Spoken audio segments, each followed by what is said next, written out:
Hello ladies and gentlemen, and welcome back to Sunless. Guys, we are currently in Purderance on the request of our little rat friends here, the Rat Brigade. We have to look around. I think we have an invitation. Whoops, didn't mean to do that. Good lord, that's loud. That might not be so bad for you, but I think my headphones are on maximum volume. I think we just have to go in here, but I may as well just go through it again. Purderance is a jewel in the Empire's crown. Here, time is mastered, and the flower of the Empire's youth disport in eternal opulence. The dock gleams, continually polished by an array of dockhands, come butlers. Right, where are we going? I could check out the party below stairs. Tonight, the service bells from the above stairs go ignored. The staff has a couple of hours to itself to dance, to sing, to trade stories of their betters. The candle-lit party lasts until the clock strikes midnight, and the butlers, maids, and other staff intend to make the most of it. And take tea with the butlers and maids, only the finest quality, carefully stolen from upstairs. I can have gossip with the staff.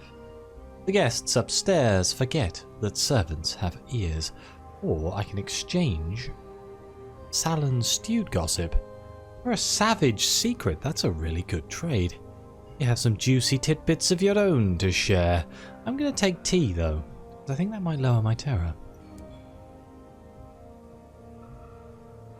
You sip your tea and bite down on stolen biscuits, occasionally being propositioned for a dance or to tell a story of your adventures in the high wilderness. Soon enough, however, the bell rings. Upstairs, Purderance's perfect day begins again. Down here, everyone sighs and readies themselves for hard work. Right, let's go to the parlour. I don't know where we're going to try and find the Rat Brigade's thing. I guess I should look in my journal just real quick to see if there's something hinting as to what I'm actually looking for. Find Wilma. Cinder's old flame. So we're looking for Wilma. The rat, I assume. Go to the parlour. The windows in the parlour are shuttered.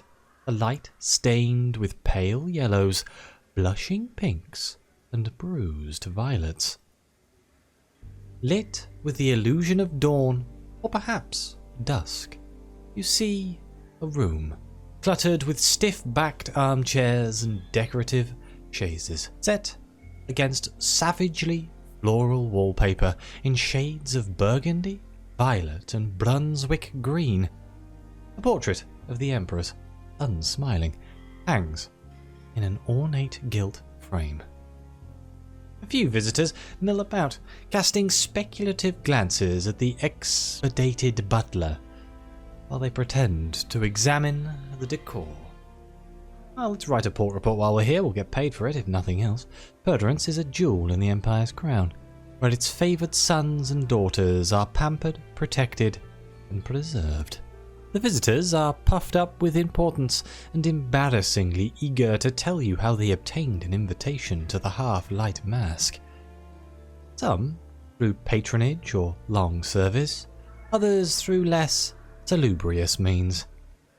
All are desperate to spend a day in the company of the glittering inhabitants of Purderance, the brightest stars in Albion's firmament. For here, the sons and daughters of Her Majesty's most important courtiers reside in eternal youth and sophistication. Yeah, and prisoners, if I recall correctly. It's kind of where this all comes from. Right, shall we talk to the exasperated butler? He appraises you with the officious disapproval that testifies to years of devoted training. I don't need to ask him all these questions, we've done it before. Let's hand my invitation. I only have one, so it will be the one, and hopefully we find Wilma, otherwise we'll be in trouble. The portrait of the Empress swings open, and a succession of brightly dressed debutantes, sour-faced chaperones, and prim servants stumbles into the parlour. They barely have a moment to rest their feet and take a sip of tea before a panel of wallpaper slides open, the dark maw of a sharply curving passage just visible in the dawn light. The exasperated butler snatches the invitation from your hands. "Remember, your invitation only lasts one day." It is a warning, but sounds a little wistful. It propels you forward to join the court in its procession. You emerge, a little tender, into the morning. The morning room is a grander version of the parlour, presided over by the orate Duchess in her pink and purple silks. Dowagers of varying stateliness and aplomb take tea and converse in low tones. Other debutantes reply to correspondence, writing notes in elegant script and affixing them with sealing wax. Meanwhile, chaperones give orders to the servants and see to the Purdurance's household accounts. Right, is Wilma here? Ah, we can search for Wilma. Perfect. Somewhere in Purdurance, there is a rat. A bored chaperone answers your question. "Oh, the little fat one? No, she'll only come out later. Her owner doesn't wake up till the afternoon." Hidden in your sleeves, Cinders quivers with indignation. Okay, so we have to get to the afternoon. I guess we'll charm the chaperones, given that's our main play here. They cluster around the debutantes, watching over them with habitually pinched expressions. This should give us favour with both servants and the debutantes. We're exactly in the middle. Only a partial success with 100%. I feel cheated. The chaperones are more than servants, but decidedly less than debutantes. You are a first-hand witness to their awkward position. A servant makes a claim of impropriety towards a debutante, who laughs it off. A chaperone hurries over to prevent the incident from escalating into a scene, but there are no witnesses. She casts you an imploring look. The consequences will be far less for you, a visitor, only here for one day, than her, who must remain here always. So we can either support the debutante, dismiss the servant's claim, or we can support the servant, uphold the servant's claim. I'm going to uphold the servant's claim. The debutante flushes and is escorted away by the chaperone. They will miss the evening's ball. The servant thanks you before the chaperone ushers them back to work. The morning ends. Let's move onwards.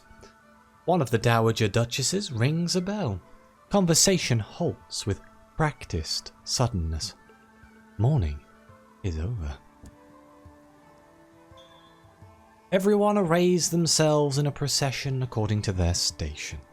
The dowager duchess at the front, debutantes just behind, then chaperones and visitors, and the servants bringing up the rear. There is much jostling for position within each group, according to rules that you cannot begin to fathom. You enter the narrow and twisting passage, stumbling in the enveloping darkness as the debutantes giggle and shout. With each step, the shrieks of hours are spun backwards, resonates through your body, leaving you shaking and worn. You emerge, blinking into the dazzle of afternoon. Let's see if we can find Wilma. Oh no, I only have a 48% chance to pass this check? That's not good. A plump, white rat sits in a little golden cage. A dandy is idly feeding her slivers of camembert. He's happy for you to confer with his pet.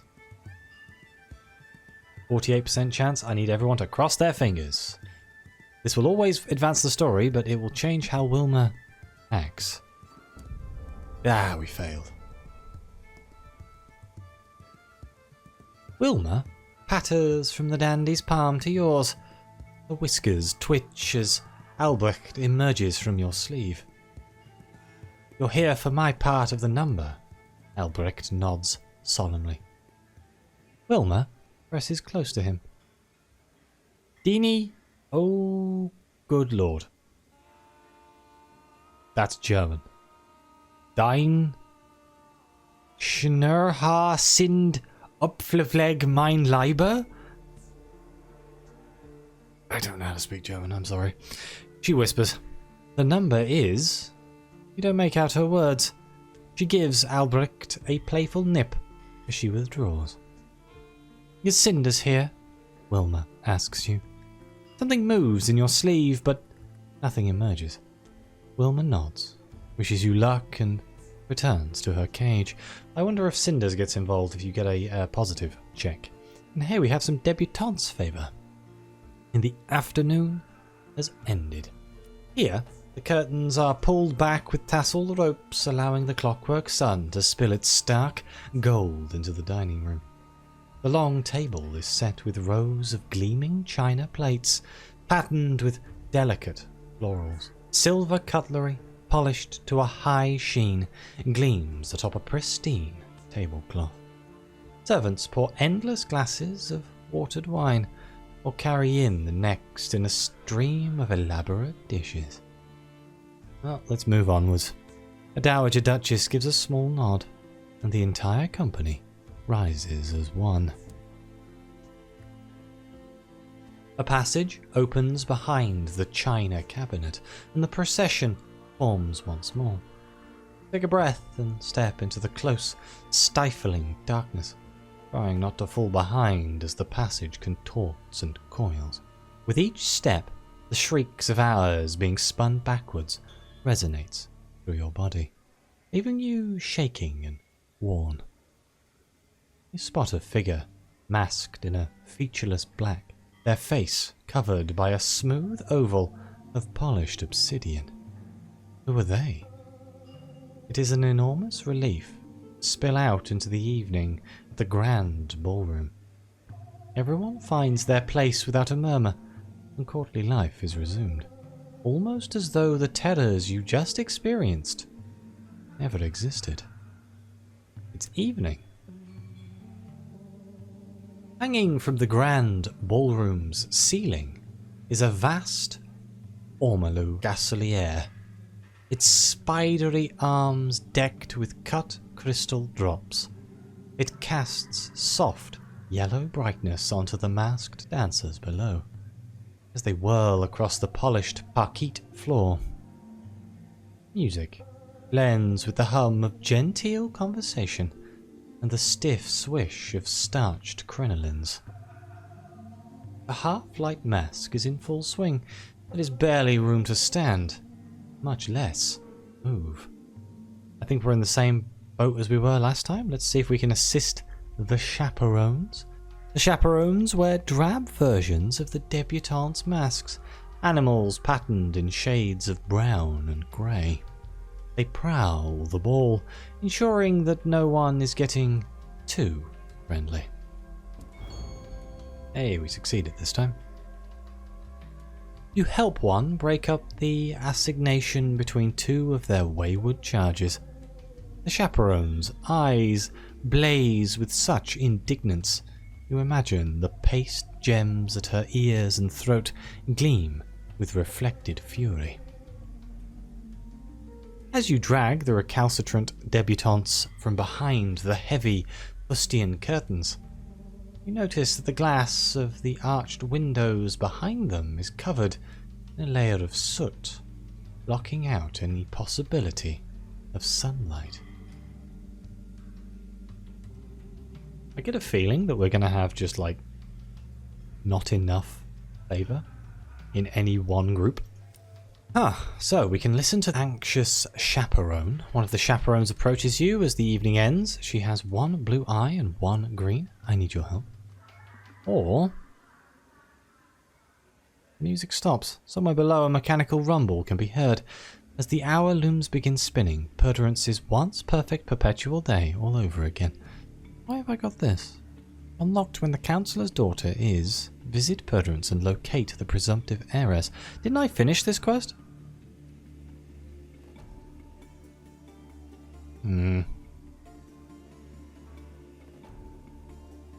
This is the lady who wants me to deliver the eye to the family? I don't think I ever did that. I guess I'll listen to the anxious chaperone. One of the chaperones approaches you as the evening ends. He has one blue eye and one green. Need your help, she said.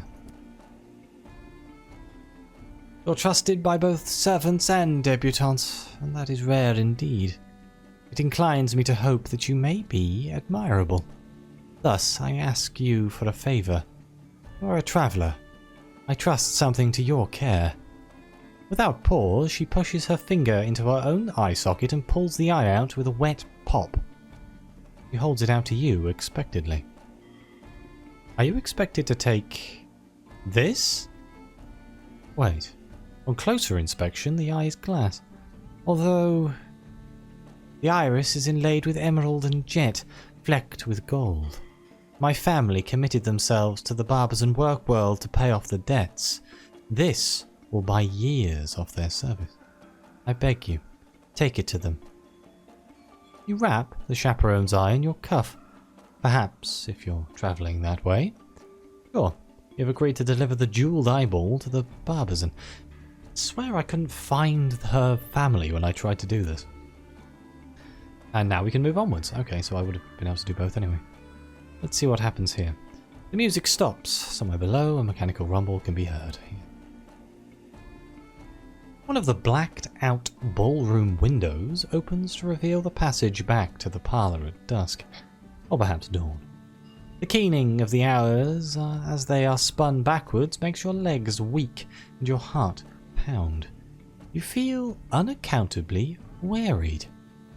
You spot a figure masked in a featureless black, her face covered by a smooth oval of polished obsidian. Who are they? You enter the parlour through the portrait of the Empress and limp away, sore-footed from the dancing and stumbling through the dark. Behind you, members of the court of Perdurance chatter and take tea and make ready to begin their day anew. For tonight and every night thereafter is the half-light mask. So do they just not sleep? I'm guessing something to do with the whole, time spinning means that they don't need to sleep. I feel like this would be a terrible place to be. Given how weak we feel doing it over and over, it must be very upsetting. The procession emerges from the dark passageway into the dusky, or perhaps dawny, light of the parlour. Somewhere below, Perdurance's hour looms, labour to reweave its perfect day. Soon, the sleepless debutantes will begin its morning anew. But first, someone approaches. Good lord, it's never sleeping, constantly living the same day, over and over and over again. Insanity. Spending a day at Perdurance reduces your terror and, depending who you pleased and how much, may grant other rewards. Oh, reducing my terror is fantastic. I can only talk to the chaperones. You are equally popular with both debutantes and servants. A feat the chaperones admire. Never let it be said that you allowed class to dictate the breadth of your friendships. The chaperones murmur quiet congratulations, remarking how your presence smoothed what is often a difficult day. They do hope you'll return. You leave richer in gossip and soothed by the distractions of the half-light mask. Good God, that's some serious terror reduction. I'm going to have to keep that in mind. I probably already knew this, but I forgot. Oh dear. And we gained 4 Salon Stewed Gossip and 200 experience. And we're done here. So I guess what I shall do now is... Can I talk to the rats? There we go. The Rat Brigade has made a mess of your galley. Straw, bits of blanket and patches from damaged uniforms have been gathered into makeshift nest. Let's speak to them. They have Wilma's part of the account number. Who's next? Cinders knocks back a shot of something unspeakable. We have to decide. Our medic Vienne, or our demolitions rat, Angel. They refused to work together. Lord knows why the lieutenant kept them in the same unit, though he did have a sponge for brains and managed to bungle betraying us all, so I would venture stupidly. Cinders scowls. Anyway, Sarge knew we couldn't keep them both, told me while he was scampered on the gin. Gave both of them the same number. According to her at Purderance, Cinders continues, Vianne is at Magdalen's. She won't leave till she knows they can manage without her. We'll need to give them a condemned experiment. If we want Angel, who is A, more fun, and B, a liability, we'll need to plan a celebration, munitions and a little inspiration. You're cool. You're supplying the goods. So, I think I have a condemned experiment, so we could get Vianne. But Angel sounds way more fun. I need munitions. I don't know how many munitions. I don't suppose it'll tell me in my journal. All munitions and a moment of inspiration. I think I have the moment of inspiration. Anything in here? Oh, carefully packed crates of munitions. 5 of them. Fantastic. There we go, we have munitions. So, either way, we're going to have to go back to the Reach in order to continue the Rats storyline, which I think I'm going to do. I think what I'm going to do, we're going to go back to the Reach. I'm going to passively try and get wood and stuff to fix the relay here in Albion. And I think I'll do that. That'll be easier in the Reach. And I'll try and do some storylines with the companions, I think. While I'm trying to work out what story-wise I actually want to do next. So, I'm going to end this here, because who knows? We'll go to the Reach in the next episode, I imagine. Thank you all very much for watching. Please like, subscribe, let me know what you think. Your comments are greatly appreciated. Thank you again to the coffee supporters and the members of the channel. It really does mean the world to me and help keep making these videos. And as always, I'll see you next time.